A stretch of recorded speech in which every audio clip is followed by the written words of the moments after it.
Hey, what's going on, everybody? Justin here, and since the History Challenge Readathon that I'm helping co-host and stuff is coming up in the second half of the month of August, coming right up. If you don't know what that is, I'll leave the links down below, so you can definitely go check out the announcements and learn all about that. It's a really cool history nonfiction readathon event and stuff. But anyways, one of the prompts is to read history written by women. So I went through my library and found a handful of books that I've either started or kept saying I'm going to read or whatever, and that are history books written by women that I just haven't got to yet, just to kind of get some ideas kind of going and that sort of thing. But yeah, leave some links down below by your favorite history book that has been written by a woman, and I'm always on the lookout for good history books and whatnot. So let's just go ahead and get started. All right, so one of my Oxford very short introductions here I read the first chapter. I don't remember. I think I tried to read it at work or something once. It was in my work bag during downtime and stuff. But I think that's probably why I didn't actually finish it. But anyways,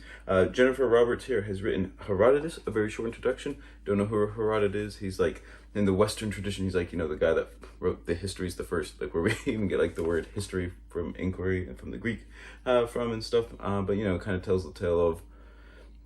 The gist of it is sort of at the end is the Greco-Persian Wars, but there's so many tangents and so much kind of just other stuff kind of thrown into it as well. I think it might be kind of fun to learn about kind of the background of Herodotus himself. So anyways, there's Herodotus by Jennifer Roberts. Next up is a kind of interesting one. We have Life in a Medieval Castle by Joseph and Francis G's, and this is actually a husband and wife team, which I always think is this is kind of a neat concept, I guess, for books. You don't really see that very often. And I've read, Life in a Medieval City and Life in a Medieval Village, and I think Life in a Medieval City is one of the best medieval social histories that I've ever read. And I may or may not have the Folio Society editions of these by the time this rolls around next month. May or may not have them. So that'll be kind of a special treat to read it in that version and stuff. But anyways, these are really good sort of social histories, obviously dealing with whatever kind of aspect castles or cities or villages and stuff.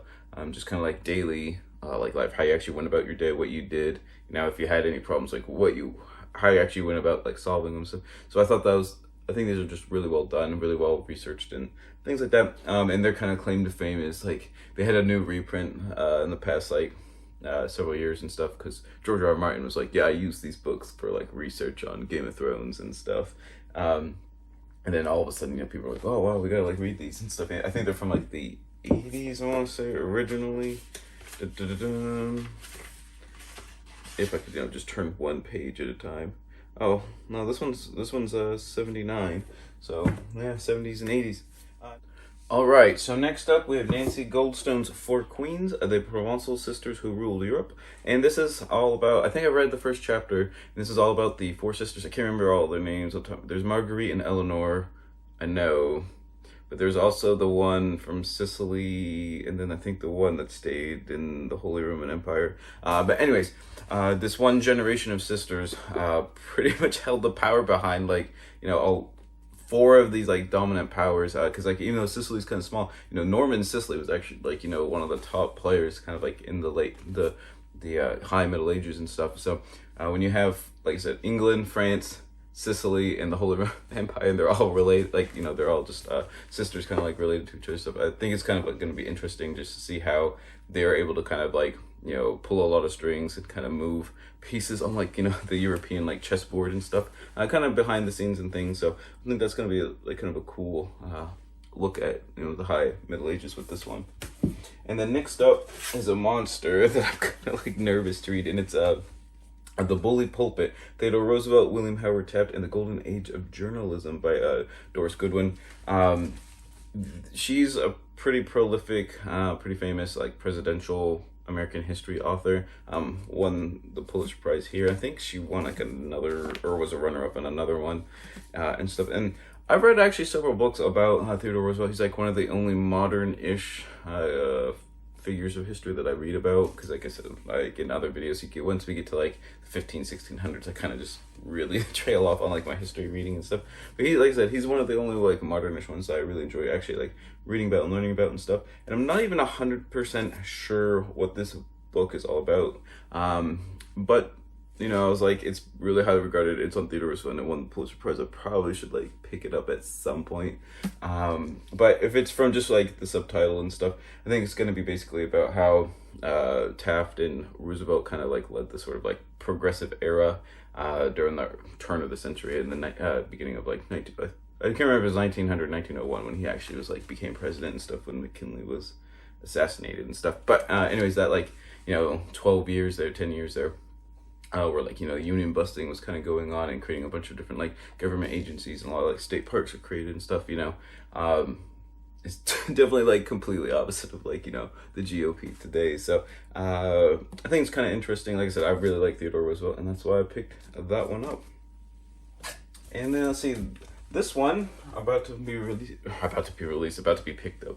I don't know. Don't forget, scratch that. I have no idea what I was saying there. Cleopatra Alive by Stacy Schiff is another winner of the Pulitzer Prize. Apparently, I just get like really elite like women historians in my library and stuff. This was a big fan favorite last year in the History Challenge, and I even like said I might read it because I had it at the time, and just didn't because. That's what I'm saying. I always say I'm gonna read about like 30 books like every month, and then obviously I just like can't get to them. But anyways, it was definitely a fan favorite. I think I saw about a dozen people putting it on their TBRs, and another like 8 or 9 people reading it and stuff. So, and for the most part, it seemed to be pretty well regarded. So I really actually need to get around to reading it. Plus, it's like it's ancient Roman history, pretty much. Ptolemaic Egypt at that time is basically like. Not technically a Roman province, but it's pretty much like does like Rome, whatever like kind of says it does. And then lastly, I got C.V. Wedgwood's The 30 Years' War, and I have this really cool Folio Society edition of it. As you can see, Folio Society books are always just like really fun to read, and this one like seems like really daunting. I do remember reading about, I want to say I read about 100 pages a long time ago when I first got it. This is like one of my first. I want to say this is probably like my second or third Folio Society book. And I remember like enjoying it because it's kind of like during that age of history, like when you can actually like critique like people and stuff without being like, considered like a bad historian and subjectifying like everyone and everything, or like, putting your own like morals or whatever in the past and stuff. But anyways, I really remember enjoying reading it, so I actually got to like finish it next time I like start it up. 30 Years' War, like I said, that's kind of like on the very end of like kind of my in history that I like normally read about. So I only know kind of like the bare bones of that whole like conflict and stuff. So I think it'd be kind of interesting to like get that like fleshed out and learn more about it. So there you have it. Thank you for watching. Don't forget to check out like my Instagram and Twitter, all that kind of cool stuff. If you want to support the channel, definitely check out my Etsy shop where I sell signs like that and stuff.